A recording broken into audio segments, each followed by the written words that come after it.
ప్రభువైన యేసుక్రీస్తు నామమున మీ అందరికీ నా హృదయపూర్వకమైన వందనాలు చెల్లిస్తున్నా. అందరూ బాగున్నారు కదా? దేవుని యొక్క వాక్యంలో నుండి కొన్ని మాటలు ఈ ఆదివారం రోజున ప్రభుని స్తుతించడానికి ధ్యానం చేసుకున్నా. దాని ముందుగా ప్రభుని గణపరచుదాం. మహామహిమతో రాబోతున్న మా ప్రియ పరలోకపు తండ్రి, పరిశుద్ధుడు అయిన మా దేవ, రక్షకుడు అయిన దేవా, నీకు వందనాలు.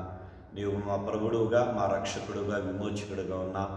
అయా ద్వితీయ కుమారుడైన క్రీస్తుని అయా మా పాపం శాపముల కొరకు ఈ లోకానికి పంపించి అయా నీ అయా త్యాగం ద్వారా మాకు పాప క్షమాపణ, అయా ఆత్మీయ స్వస్థతను అనుగ్రహించి సమాధానమును అనుగ్రహించిన తండ్రి, మీకు వందనాలు చెల్లిస్తూ నేను నీ నిత్య జీవానికి మేము సిద్ధపడటానికి కావాల్సిన అయా నీ కృపా, నీ అభిషేకాన్ని మా మీద ఉంచి మీ వాక్యముతో మమ్మల్ని సరిచేసి మీ రాకడ కాయతపరచమని పరిశుద్ధుడు అయి ఉన్న యేసు దివ్యనామంలో ప్రార్థించి అడిగి పొంది ఉన్నాం తండ్రి, ఆమేన్. ప్రైజ్ లార్డ్, హల్లెలూయా. ఈ రోజున దేవుని యొక్క లేఖనములో నుండి లూకాసు వార్త 11వ అధ్యాయము మొదటి వచనాన్ని చదువుకుందాం. ఆయన ఒక చోట ప్రార్థన చేయుచుండెను.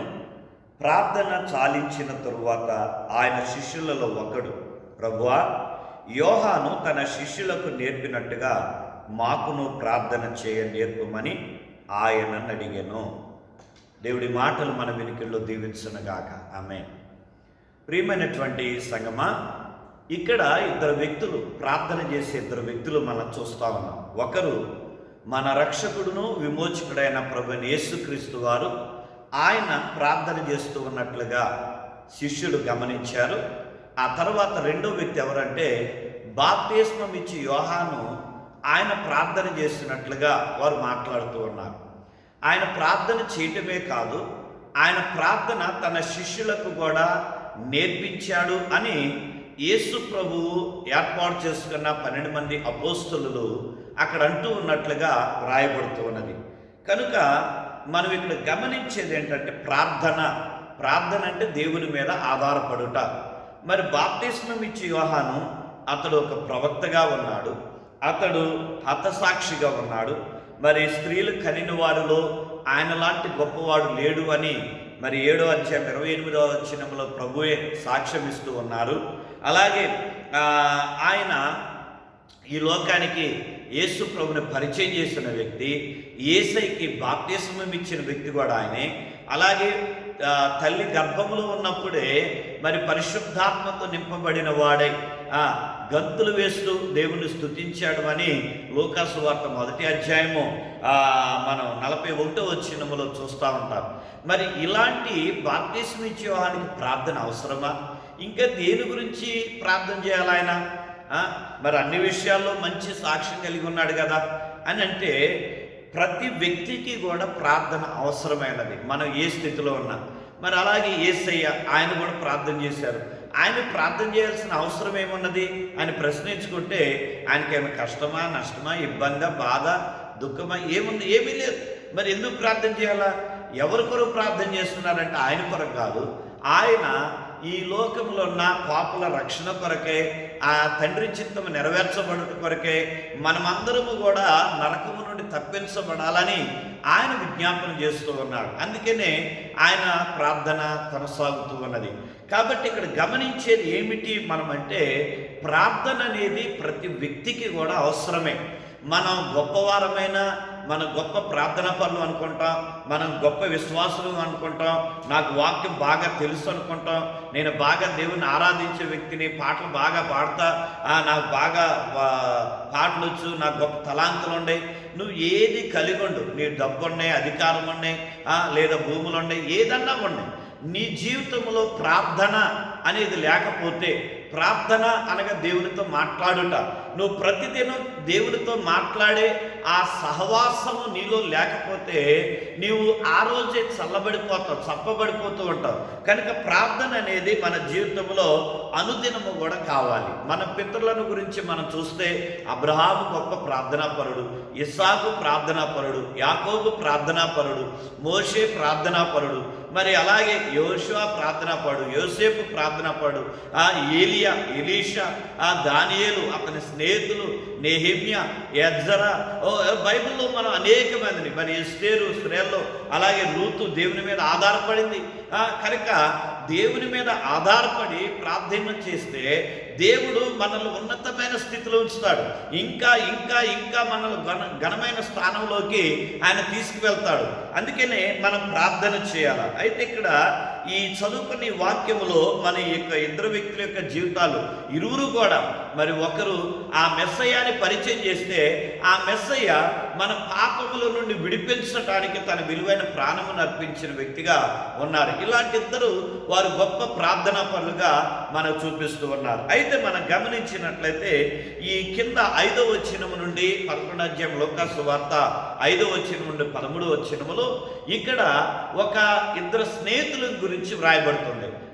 ముగ్గురు స్నేహితులు. ఒక స్నేహితుడి దగ్గరికి మరొక స్నేహితుడు వచ్చాడు. అయితే అది రాత్రి సమయం, అతడికి ఆకలి అవుతా ఉంది. అందుకనే వేరే స్నేహితుడి దగ్గరికి వెళ్ళి ఆ స్నేహితుడితో అడుగుతూ ఉన్నాడు, నా స్నేహితుడు మార్గ మధ్యంలో వచ్చాడు, అతడు ఆకలితో ఉన్నాడు, నీ దగ్గర ఏమైనా ఉంటే నాకు పెట్టు అని. అయితే ఆ స్నేహితుడు అంటున్నాడు కదా, ఇదిగో నా పిల్లలు నిద్రపోతున్నారు, నువ్వు ఈ రాత్రికాలం నువ్వు ఆ పిల్లలకి అభ్యంతరంగా ఉండొద్దని చెబుతాడు. ఆ తర్వాత మాటి మాటికి ఆయన వచ్చి అడగటం ద్వారా అతడు లేచి అతనికి ఇచ్చాడు అని వ్రాయబడింది.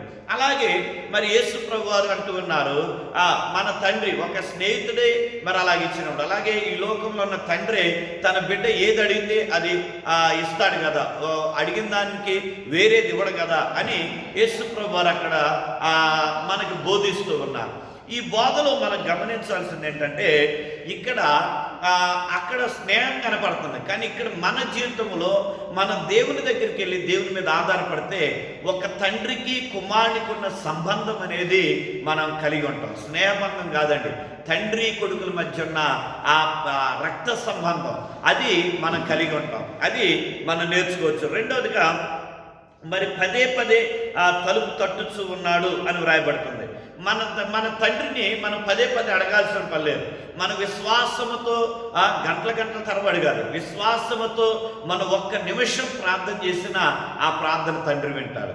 అయితే మరి ఎక్కువ సమయం ఎందుకు ప్రార్థన చేయాలి మనం అంటే, మన కొరకు 1 నిమిషం చాలు, కానీ ఇతరుల కొరకు విజ్ఞాపన చేయాలి. మన దేశం కొరకు, ప్రపంచం కొరకు, ప్రజల రక్షణ కొరకు, అవినీతి నిర్మూలన కొరకు, అన్యాయం కొరకు, ఇలాగ అనేక విషయాలు ఉన్నాయి. వాటన్నిటి కొరకు ప్రార్థన చేయాలి. కాబట్టి ఎక్కువ సమయం లేదా మన అవసరత కొరకు 1 నిమిషం చాలు. మనం పదే అడగాల్సిన పని లేదు. దేవుడు మనం ఇతరుల కొరకు చేస్తూ ఉన్నప్పుడు, ఇతరులు రక్షణ కొరకు ప్రార్థన చేసినప్పుడు దేవుడు మన ప్రతి అవసరత తీరుస్తాడు, మన ప్రతి అక్రత తీరుస్తాడు. అందుకనే మనం పదే ఆ స్నేహితుడి దగ్గరికి వెళ్ళి అడిగినట్లుగా మనం అడగాల్సిన పని లేదు. నీవు దేవుని కొరకే నువ్వు ఏం చేయగలుగుతావో అది చేసినప్పుడు దేవుడు నీకు కావాల్సింది ఆయన అనుగ్రహిస్తాడు. మూడవదిగా మనం చూస్తే తక్కువ నుండి ఎక్కువ గురించి ఇక్కడ మాట్లాడుతూ ఉన్నాడు దేవుడు. తక్కువను గురించి ఎక్కువ అంటే, పామును అడిగితే వేరే, అలాగే రొట్టెని అడిగితే రాయినిస్తా, ఇలాగ సందర్భాలు ఉన్నాయి కదా. తక్కువ అంటే ఈ లోకంలో ఉన్న తండ్రి నీకు శ్రేష్టమైనది ఇవ్వాలనుకుంటున్నాడు కదా అని అక్కడ సందర్భం రాయబడుతుంది. ఈ లోకములో ఉన్న తండ్రే నీకు శ్రేష్టమైనది ఇస్తే, నిన్ను సృష్టించిన నీ పరలోకపు తండ్రి అంతకన్నా శ్రేష్టమైన ఇవ్వగలడు కదా. అంతకన్నా అతి శ్రేష్టమైనది ఇవ్వగలిగిన వాడు నీ తండ్రి. ఈ లోకంలో ఉన్న తండ్రి కేవలం శ్రేష్టమైనవే నీకు ఇవ్వగలడేమో, కానీ నీ పరలోకపు తండ్రి అతి శ్రేష్టమైన దాన్ని ఇవ్వగలడు. అందులో ఆత్మ ఫలాలు కూడా ఉన్నాయి, ఆత్మ వరాలు కూడా ఉన్నాయి. మరి ఈ లోకంలో తండ్రి ఇవ్వలేడు నీకు ఆత్మఫలాలు, ఆత్మవరాలు. మరి అవి నీకు కావాలంటే నీ పరలోక తండ్రి ఇవ్వాల్సింది. నువ్వు ఆ యేసుని వెంబడించడం ద్వారా నీ తండ్రి నీకు అతి శ్రేష్టమైన వాటిని ఆయన అనుగ్రహించగలడు. ఆత్మ ఫలాలతో నువ్వు నింపబడగలుగుతావు. అలాగే మరి ఒక మాట మనం చూద్దాం. ఆయన పట్టుదలతో మాటికి అనే పదే గంటల్లో పట్టుదల కనిపిస్తూ ఉన్నాయి. ఈ పట్టుదలని మనం ఈ రీతిగా గమనించవచ్చు. సిగ్గుమాలిన వాడే, అక్కడ మాట ఉంది, సిగ్గుమాలినతనం లేదా సిగ్గు వదిలివేయటం అనే మాట రాయబడింది. పాత నిబంధన కాలంలో ఎవరైనా అతిథి వస్తే ఆ అతిథిని చేర్చుకొని అతనికి పరిచయం చేయాలి.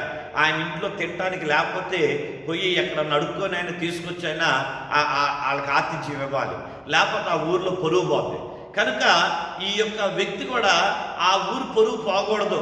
అలాగే ఆ తర్వాత ఊరు వాళ్ళందరూ ఈయన్ని వెలేస్తారు, ఈయనతో ఎవరు మాట్లాడరు. ఎందుకంటే ఊరు పరువు బాగొట్టాడని. కనుక అందుకే నా స్నేహితుడు పదే పదే వెళ్తా ఉన్నాడు, సిగ్గు విడిచిన వాడై వెళ్తూ ఉన్నాడు. అలాగే మనం కూడా దేవుని దగ్గరికి వచ్చి మనం దేవుణ్ణి అడగాలి. అందుకని ప్రభు అన్నారు కదా ఇక్కడ, అడుగుడి మీకు ఇవ్వబడును, వెదకుడి మీకు దొరుకును, తట్టుడి మీకు తీయబడును. ఈ మూడు యొక్క ఉద్దేశం ఏంటంటే నిరంతరము ఆయనతో సహవాసం చేయాలని దేవుడు చెబుతున్నాడు. నిరంతర సహవాసం. ఈ మాటే యేసు ప్రభు వారు అంటారు కదా, యోహాను సువార్త 15:1 ఆయనలో మనం నిలిచి ఉండాలి. తండ్రి యందు మనం నిలిచి ఉన్నప్పుడు ప్రభువులో మనం నిలిచి ఉంటాం. అప్పుడు మనం నిరంతరం కూడా ఆయన యొక్క సహవాసాన్ని కలిగి ఉంటాం. దీన్ని అపోస్తలుడైన పౌలు అంటాడు కదా, మొదటి తెస్సలోని పత్రిక 5:17 అంటాడు కదా, ఎడతెగక మనం ప్రార్థించే వారంగా ఉండాలి. అనగా ఎడతెగక దేవునితో సహవాసం చేసే వారంగా ఉండాలి. అందుకనే ఆదిమ సంఘము వారు అనుదినము రొట్టె విరుచుటయందు, ప్రార్థించుటయందు, సహవాసమందు, వాక్యమందు వారు ఎడతెగక ఉండేవి. అనుదినము కూడా గృహాల్లో కూడుకొని వారు దేవుని స్తుతించారు, ప్రార్థించారు, వాక్యాన్ని ధ్యానించారు, రొట్టె విరిచారు, బలలో పాలు పొందారు. మరి నీవు నేను ఎలా ఉంటూ ఉన్నాం? ఒకసారి పరిశీలన చేసుకున్నామా? మన ప్రార్థన ఎలా ఉంది? మనం ప్రతిదినం దేవుని మీద ఆధారపడుతున్నామా? సమస్య వచ్చినప్పుడు ఆధారపడుతున్నామా? ఒకసారి పరిశీలన చేసుకో. అనుదినం ఆధారపడదాం, దేవునికి మహిమకరంగా జీవించుదాం.